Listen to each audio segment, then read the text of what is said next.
What is going on, guys? Bingo here. I'm with the Duel Factory for this week's episode of X2 Drop, our Yu-Gi-Oh podcast we do every week, ideally talking about something within the Yu-Gi-Oh trading card game. Could be product releases, could be a point of discussion, could be the meta, ban list, who cares, right? Before we get into any of that, I just wanted to say the Duel Factory has been uploading content relatively consistently on his channels. If you're interested in deck profiles, I don't know if you're doing matches, but whatever the fuck he's doing, it's youtube.com/the Duel Factory. This is pretty much the only thing I'm doing right now until I move in a couple of weeks. So don't expect anything on my channel till after I get settled in. But I have finally set up the Discord, which wherever you're watching this, it should be in the description. If you want to be part of the conversation, get notified when these streams go live, because we actually record these podcasts on stream every week. If you didn't know, feel free to join there. But with that being said, this week's topic is cards that were cool in design or concept that down the road they didn't age too well and they broke the game. So I don't really know what I'm titling this, but it's a very broad topic, and it's mostly comes down to, cool concepts that didn't age well. So this was really fun. We're going to be talking about a lot of cards that are on the ban list or were at some point and then received an errata, because the nature of this topic is cards that fucking broke the game. So don't get pissed off that we're talking about stuff that's either on the ban list, should be, or got changed and is now off. So Joe, initial thoughts on the topic and what made you think about it? So there are a lot of really, really cool cards in Yu-Gi-Oh! There are cards that do very specific sets of things that we don't often talk about a lot. But what made me think about this one specifically is because Yu-Gi-Oh! Is one of those card games that doesn't have a rotation or anything like that. That there are several cards in the game that were printed several years beforehand, and then it took other cards being printed for their effects to really start shining. And then that's what made the card super impressive, because it's amazing how quick someone's thought can change on a dime to just some of the stuff that we get in this card game. Yeah, and it can come from anything, It could come from the multiple master rule changes that have happened over the years, because you'll see a lot of these get broken just because of the power creep in the game, because something like Magic the Gathering or Pokemon, which have power creep, but it's not as extreme when you look at it in a vacuum. Yes, you're going to look at base set Pokemon versus current Pokemon, and it's a fucking completely different world, but it's not nearly on the level of this game, that I would say, because you take a card that was printed in 2003 and put it up against fucking anything from modern day. It could be what's that rock warrior guys that just got printed. Oh, War Rock. Yeah, War Rock, and War Rock's better than a vanilla 1200 beater, arguably. Yeah. So give us your first example you want to talk about, Joe, and then I'll throw one of mine out.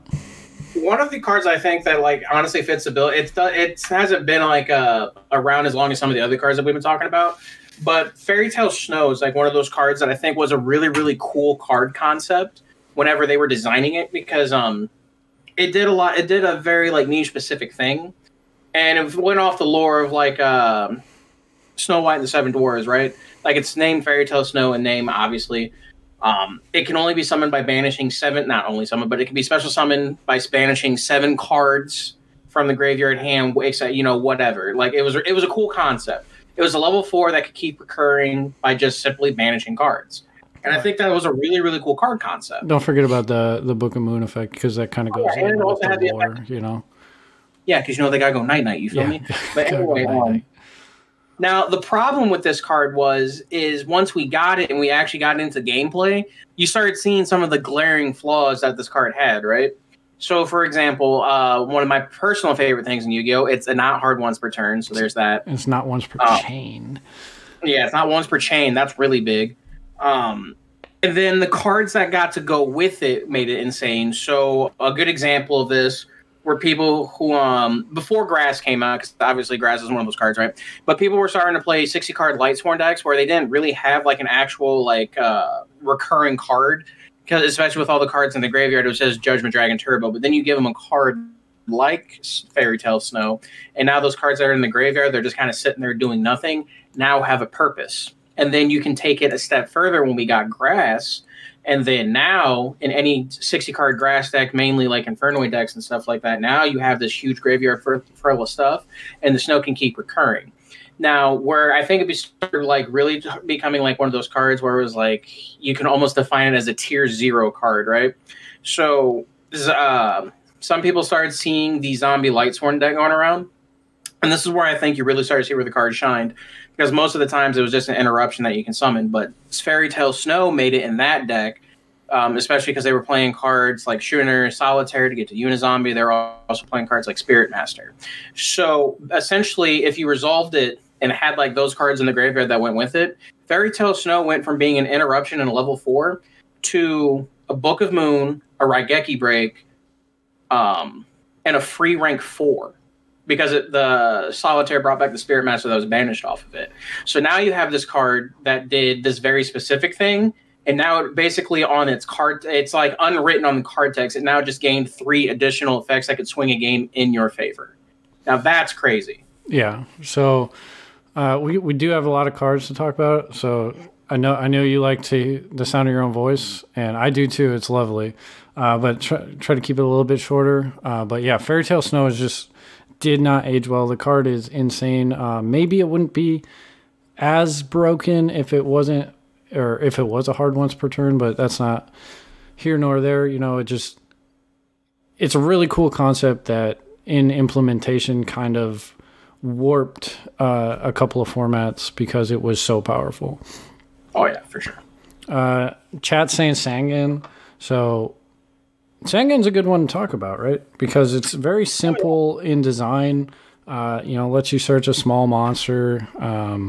And back in the day when it was printed, because Sangan's an old as fuck card, there's nothing wrong with that. And then you get into basically tour guide into Sangan. That's kind of when it became like crazy.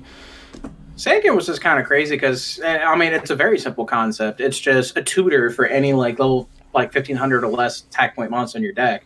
The problem is as Yu-Gi-Oh progressed through the ages, I'm talking like it's like hundreds of years, right? Attack points don't matter, right? You just need the right cards to search. I'm just thinking of like all the broken cards you can do now. Like obviously we still have Maxi, but we don't. But like all the hand traps, like starter card. There's a bunch of starter cards that you can search off that card. It's just crazy. Yeah, if your play was normal summon Sangan, make Almirage, and it was pre-errata Sangan where you could act like you don't need your fucking normal summon, right? For most of the decks that combo. So that's just 3 more starter cards in your deck. Like if your deck doesn't have a generic normal summon tutor that gets hit by Ash, you just throw 3 Sangan in 1 slot in your extra deck and you're fine. It would have just been crazy. So that card is a pinnacle of Yu-Gi-Oh power creep and just showing how old effects can't translate a lot of the time. This next 2 pairing we can talk about together because it's Instant Fusion and Elder Entity Norden. Both of these cards have had a large amount of play, but Norden doesn't see play without Instant Fusion for the most part, excluding Fusion Sub-Zoo, which you still played Instant Fusion half the time. Oh, yeah, for sure. So, Joe, thoughts on Norden? I think Norden was really, really cool. The way you summon it, I believe, if you actually legitimately summon it, is just by fusing an XYZ or two XYZs, 2 Stinger or something like that. And I think the card was really cool because all it does is just bring back any level 4 or lower monster in the graveyard.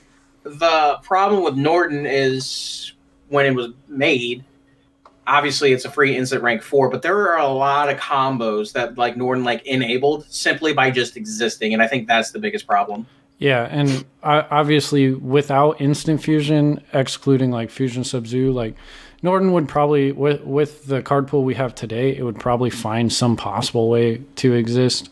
But without Instant Fusion basically breaking the mechanic of Norden, it was supposed to be a very difficult card to summon because 2 XYZs and or Synchros, that's pretty hard to invest into something that honestly seems pretty mediocre. You can bring back something else, but Instant Fusion was crazy though, because like it was this idea, like the idea behind it was cool. It's just like you can cheat out a fusion monster that you can use in the game, and it's just like it had restrictions of like it couldn't attack and stuff like that, but it was just a way to cheat out a card. But then you print cards like Norton, and it's way ahead of its time. Like, and it's a proper fusion summon, right? So that always bothered me. Instant fusion being a proper fusion summon always bothered me. Yeah. Those two go hand in hand. So I honestly would feel fine if Norden stayed on the ban list and Instant Fusion stayed as like a power one of. Like if you either want to commit to a one card in your extra deck or like your deck generically needs it, like Instant Fusion and Prank Kids, like it fits perfectly fine. You know, you get to your Rocket Red. That's fine. I just don't want to see it at more than one. This one's fun to talk about. Sekka's Light. And let's do Sekka's Light and Grasslick Screener because they have a lot more overlaps than you would think because their effects are so different. But, Joe, I want to hear what you have to say about this first. So, Sekka's Light, I think, and I'll say Sekka's Light and that Grasslick Screener, right? Both very cool cards. They're like specific cards for decks that have specific niches, right? Those are where the similarities are. The problem is, when you look at decks like that, like for example, we'll start with Sekka's Light, right? And Grasslick Greener has like a similar effect. It completely changed the concept of deck building, and that's not what the card was like designed to do, right? So Sekka's Light basically made it to where all good combo decks went from playing like having to play like stupid cards like bricks, because Sekka's Light can put bricks back, right?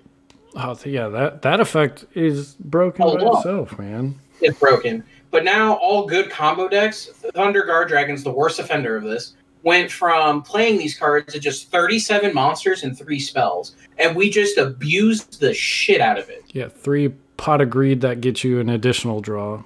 Like, right. That card's fucking insane. I love it. And then Grass is the exact same way. Because now, instead of the standard 40 card decks, people are building 60 card decks, even if they aren't playing Grass, for fear of that card, because if it resolves, it's a fucking auto win. Yeah. Like, it's crazy.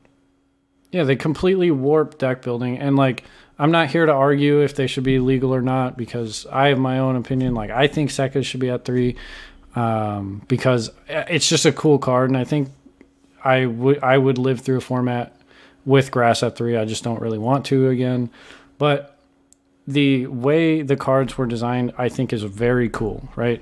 You have to think about deck building in a completely different way. And like if I'm the thick-headed dude, like I have to play optimal 40, like this is the most consistent version of my deck, like I could lose the die roll and just get fucking punished because I didn't open Ash, you know, like if it didn't drastically change the way deck building was, I think the cards would have been so cool and they would have aged very well. The problem is they had a more powerful effect than what we originally thought they were going to do. Yeah, like maybe if Sekka's didn't have the mulligan effect, like it would be a little bit more fair, but like that effect alone is just crazy. You essentially got to see 3 new cards, and that was crazy. Yeah, and you get to put back the worst one in your hand. Literally every time. Here's one that fits the bill quite well, Scapegoat, right? You got GOAT format. Everybody knows what this card is. It's seen niche play over the years, less and less as power creep has kicked in, right? You've seen more of the time period than I have, Joe. So let's say like 2008 to 2016, 17. Well, I think Lynx were in 17, right? I think so, yeah. What was Scapegoat like during like 2008 to 2017? I mean, GOAT was a really cool card, but like by the time 2008 and then rolled by, like GOAT was at 1. So, like, you didn't see it a whole lot, but the concept behind it was really cool because it just generated 4 level 1 monsters. And it would have been cool in decks, like, if we had multiple copies. And, like, Plant Synchro or, like, some fusion-based strategy is cool because the tokens are Earth. And, like, I'm sure there's something you could have done there. And it was a really cool card. And I think it should have been put to 3 a long time ago before Lynx came out. It was cooler for slower-paced games. But then, as we said, Master Rule 4 came out, and then again, now I will admit, I was one of those people I didn't think GOAT was going to be very good during Master Rule 4 because I thought it was too slow, but obviously I was proven wrong. But, like, it just, the mechanic itself literally destroyed the card that we had to put it to 1. Yeah, I mean, Scapegoat in Master Rule 4, it's not the same thing, but I'm going to say it kind of does the same thing Extravagance does. It gives an advantage to decks that don't need their extra deck, because all it is a trap card that says, here's a bunch of link material. Like, summon 4 monsters, do whatever you want with it. Yeah, I think Scapegoat's awesome, and I don't want to see it at more than one, because when you're on the grind and you're at a top deck war, like very limited resource, and your opponent end phase goes you, like, it feels really bad. I think when Scapegoat became a 1-card boar load is when it started to really become a problem. Like pre-broken links, like it was a kind of pain in the butt, but like it wasn't that big of a deal. Like they get a big decode talker, or like Mrs. Radiant, like who cares? And then we get Borreload and Boral Sword and Saryuja, and it's just this mess. My personal favorite. They become 1-card big monster. Yeah. Here's one that's from recent memory. Phantom Sky Blaster. How old is this card, Joe? That card is old. That came out of a Duelist pack. I'm almost positive that came out of Duelist pack. It was either Duelist pack, Aster Phoenix, Jaden Yuki, or one of them, but that card is great. Yeah. It's old. And how much play did it see before Link format? It probably saw 0 to none. Like I think there was one deck that had a weird FTK around it, I think, but that's it. Like it just didn't see play at all. Yeah, because what are you going to do with it? It looks cool. Yeah, it's a pretty good looking secret rare. But then we got Links, and then it became really, really broken when you got cards like Saryuja that just needed 4 monsters. 4 monsters with different names. We're drawing 4 cards, baby. If you're going second, you're going second, or like you set up and you just, here's fucking 4 tokens off my normal summon. Like how is that fair? It's worse than Scapegoat. Sky Blaster plus a Danger. Let's go. That's combo, baby. Yeah, I think it became really crazy when it became full Guard Dragon combo. If you remember that was crazy. Yeah, Sky Blaster got out of control. There were no dragons in your hand, but that was full Guard Dragon combo. All right, the next one, which Joe should enjoy, is Lavalval Chain. Ah, yes. Unchained Chain 2021, baby. Yeah. Woo! So Lavalval Chain's a really cool card. It's nice to have that utility in your extra deck, being able to stack your deck, or Foolish a card. Like, Foolishing a card has always been a super strong effect. It's just, we got to break everything. So, thoughts?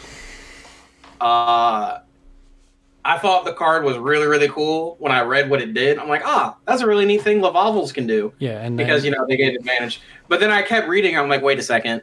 This is a generic. Yeah. It's not a long return. And I'm like, and it's a rank 4. We have Infinity cards. Yeah, and then they printed Soul Charge, and then it was too much, man. Yeah, Lavalval Chain is awesome. But it's so cool. It's one of those cards that I don't want to see it errated, because I don't want to see it like brought down, but I don't ever want to see it print like legal. I remember watching, so when the card got printed and then, we actually got to see it in regular play, I remember watching a combo video for Infernity, and I'll never forget, resolving one of them, and, that you were generating so many extra cards because of one send off of Lavalval Chain that you had to make Diamond Direwolf to blow up a card on your field to make room to keep doing shit. Yeah. And I don't want anybody to tell me, it's a fine effect to have. We don't have Dandelion, we don't have any of these cool graveyard cards, we don't have Snow, we don't have this, we don't have that. No. Fucking no. If it gets you off, you open too much to possibility. This is generic extra deck, Foolish any card you want. Absolutely not. That's like saying, that. I would say that's worse than Summon Sorceress. Well, Summon Sorceress is Lone Fire for any monster, so yeah, but it requires some setup, right? And it's a Link 3. It's not any better, but Lavalval Chain is way too generic, and you can do way too much with just that one effect. If its requirements weren't so easy, it might have been a fair card. If it said it's like the Ptolemaeus, right? If it said at least one, if it's at least one teller, Like, what are you going to use as the Laval monster? The only thing that fits the bill remotely is Lavalval Magma Cannoneer. Like, and it's probably like basically a vanilla, right? Yep. Yeah. Literally. So Saryuja summon Mothman F. Like there's your that's the only if they change the summoning condition to like requiring a Laval, like maybe. I don't know, bro. That's even stretching it. But like, we would have found a way to cheese it out. Don't get me wrong, we would have. Yeah. But all right, what else we got? So one of my favorite cards. One of my favorite cards in Yu-Gi-Oh! Future Fusion. Oh my god! Yes. That was such a cool card. I remember watching it in the Yu-Gi-Oh! GX anime. Such a cool card. But then, it didn't really start seeing like any like. Okay, so obviously there was Chimera Tech Overdragon, which if Future Fusion would be nuts. But I think the best example of it is showing like a card that was way ahead of its time is when the Chaos Dragon structure deck came out. Because then everyone had access to 5-headed dragon. You could just activate Future Fusion and send any 5 dragons for free, like, bro. Yeah. Bro. So just let's hypothetically, it never got its errata and just came off the ban list. What could we do with that right now? So we were talking about this earlier. You can send 9 ABC pieces for free. Off of one card. You can still send any amount of dragons you want. Because we have Dragon Link, and you can send Router to make 5-headed dragon. So there's that. You could send every Infernoid monster in your deck to the graveyard. To the yard. Like, yo, left arm. Oh, man. Just throw them in there, baby. Cook up the pot. We're just stirring today. Like, yeah. Bro, and then like, oh, okay, here's another really good one that I think would literally make the deck tier 0. Shadal. I could literally send anything. Especially now that we got App Cologne, activate Future Fusion, send Squamata, Windy, let it ride. Yeah, and that's sent off card effect. It's not cost. Yeah, it's crazy. Oh, man. Okay, so let's do this one for Aaron. Nightmare Mermaid and Goblin. Mostly the Mermaid, but these cards... I like Goblin's design minus the fucking anti-targeting. I think like that's ridiculous. Oh yeah, that was annoying as shit. That was kind of a byproduct though. It's like those cards are really cool. Like, okay, so Mermaid summons an extra extender. That's kind of cool, and I get an extra normal summon as long as it's to his own opponent to a Goblin. Really cool, right? Yeah, super cool. Is we got that the same time we got Isold and Goki monsters. Yeah. I really like Goblin. Like, it's a Seraphonite you don't have to play bricks for. Like, yeah, you don't get the setup that Brilliant Fusion does, but, like, it gave any deck a way to push a little bit further. You know, an extra normal summon. Really cool. Like, normal summon like, 2 Alistairs a turn. Like, cool. 2 Alistairs, bro. Like, it's got left and right arrows. Like its arrows are probably the most balanced they could be because if it pointed down, you could just discard for free in the extra monster zone, and don't want that. I don't know. It's just like it's one of those cards. Like you would summon it, and it seems like so cool. I'm like, oh, cool. I can like actually do some really neat stuff. But nothing's ever fucking cool when you take your opponent to the University of Miami and tell them to go fuck themselves. Yeah, you have a board that says you can't target, destroy.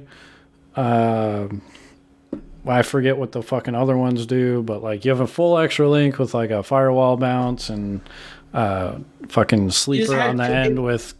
It produced too much. Like yeah, that's the problem. Oh, and then let's talk about fucking Mermaid. Let's talk about Mermaid for a second.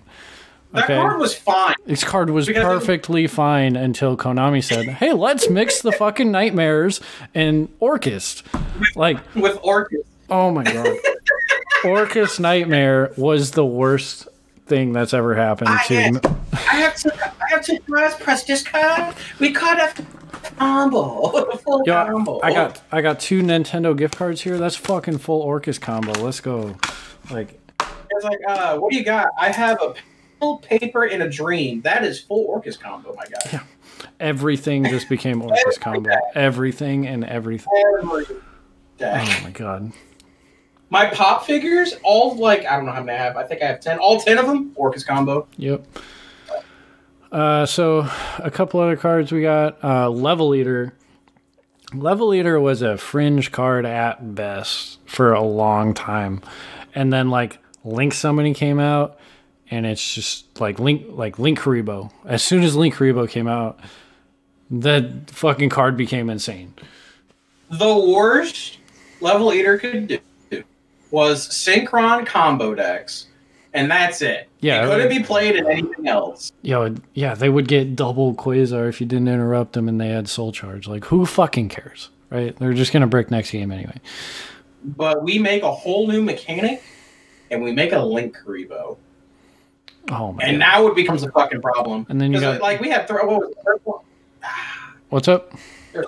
There's so much stuff. Like literally, like, I think what is it? They announced Link Summoning and showed us some of the links that we got. And I'm pretty sure within 30 minutes of the announcement, there was an FTK completely based around Level Eater. Yeah. It literally took less than 30 minutes. Yeah, and then you had fucking Blue Eyes Level Eater, which was just crazy. And that was like, oh, imagine if we had like like LP and Pisty and Argapane at that time. All of it. Oh, speaking of Argapane, right? I wanted to talk about Guard Dragon. Argapane. Really neat card. Cool idea. I don't think it was restrictive enough, honestly. Like, let's just summon literally anything from the extra deck. I don't know how to balance that card. I think the idea of cheating out Dragon extra deck monster was really cool, because I remember when the card first came out, Blue Eyes players like started nutting like, oh shit, we can play King Dragoon. But you know, the real players, the combo players, they're like, bro, wait a minute, we can do stuff with this. And then Hot Red Dragon Archfiend became really cool, and then Dark Matter. I mean, it's pretty restrictive, right? Because you have to have a zone where 3 Link monsters point to, so you're only going to get 1 cheese out, right? It's just combo was just insane when this card was legal, right? It was way worse than it is now. Like you could do anything, like literally anything you wanted. The only thing that prevented you from this card being good was literally the player imagination. That is the imagination. The Yu-Gi-Oh community is insane. Yeah, like there is a lot of stuff we came up with. But yeah, dragons are cool. Then we have a couple others. I'm just gonna mention because like we kind of already talked, like Dark Matter Dragons, like Boneless Future Fusion in this scenario. Mind Control. Mind Control is just one of those cards. Like, it was really cool when it was printed. It had the restrictions it needed. It just didn't age well because you can't put restrictions on that don't exist, right? It's all played in just about every new Master Rule, and Link's just kind of broke it. When I realized that card was not once per turn is when it like became a problem. Yeah, card's not once per turn. I really liked that card in like mirror matches, right? Like Zodiac mirror matches. Like, yeah, it was at 1 during Zoo, but like you target it outs their Trident, right? Because they have to pop their own. Yeah, like they either pop it or you get a combo. It's crazy. And then like Sky Striker, like they would Widow Anchor their own, or not Widow Anchor. They would force the Eagle Booster, or else you just take their blue and make it your red. Like, really cool card. It's like, you know. And then what the fuck did I want to talk? Oh, Hulk's a really neat card. It's just like, it wasn't restrictive enough. Like, I'd say it was a cool concept that wasn't executed right. Like, it doesn't require a Krishan card. It's super generic. It's super generic summoning effect. Like, it's just. Hulk was a good design for like Krishan decks because it gave it a leg to stand on. The problem was Konami didn't realize like how much shit we actually had that could play with it. And that, like, to be fair, there's not enough oversight to like predict like what we're gonna do with the card, because like you put it in the player's hand and then like it's up to God at that point, right? Like you don't know what the fuck we're gonna do. Konami should know anytime a generic extra deck monster says summon X from deck, like something's gonna get like at least tried to be broken. Whatever. That's not what this is about. Find a way. The last card I wanted to talk about, because I think it's a really neat card in concept, is Trickstar Reincarnation.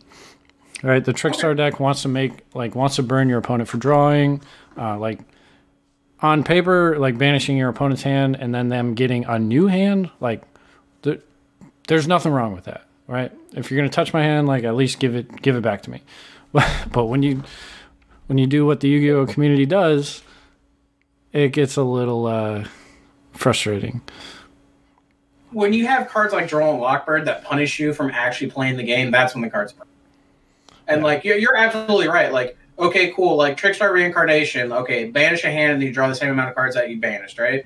Kind of cool because you can interrupt in hand effects. Like, let's give just a quick example. Like Mermail when they reveal Megalo. Okay, you can Reincarnation. The Megalo gets banished, and then your opponent draws a new hand. Essentially, really cool interaction. Let's take a step back. I activated Deep Sea Aria to add Dragoon to my hand. Oh, okay. New chain. Reincarnation. All right, cool. I'm going to see new cards anyway. And then your opponent activates Draw and Lockbird. Now you want to make them swallow their teeth. Yeah, like nobody likes hand loop effects. Nobody likes when they're just picking out cards out of your hand, like Legionnaire, grab a card, whatever other fucking shit they have. Like, don't touch the cards in my hand unless you're going to give me another card. Like, word. You know what I mean? Like, everybody hates hand loop effects. Like, the Yu-Gi-Oh community sucks. All right, we're actually over on time. It was a pretty fun episode. Nice to talk about. Joe, final thoughts and comments? Yu-Gi-Oh has a bunch of really cool cards. We just, as a community, suck. And Douglas French has no sauce. Yeah, I mean, I would totally agree on that. Piccolo, you have no sauce. Hey. Guys, just wanted to say it again. If you are bored and you want to watch some good deck profiles, go check out the Duel Factory on YouTube or come join the Discord. It's in the description. We got a lot of shit going on there, mostly us talking shit back and forth, sending jank memes. So if you wanna head over there, feel free. We stream these. Real quick. Oh, go ahead. I do just do deck profiles currently, but I am getting more stuff so I can actually start doing combo vids again. And when free time, I will be posting matches. So content will change, but right now it's just mainly deck profiles. Yeah. So I do stream these pretty much every Sunday night, and you'll get notifications in the Discord. So head over there. These go up the same time, same place every Monday, 08 on iTunes, Google Play, Spotify, wherever, and 10 a.m. on YouTube if I'm not lazy and make the thumbnail. So with that being said, I will see you guys back here next week. Peace out. Okay, bye.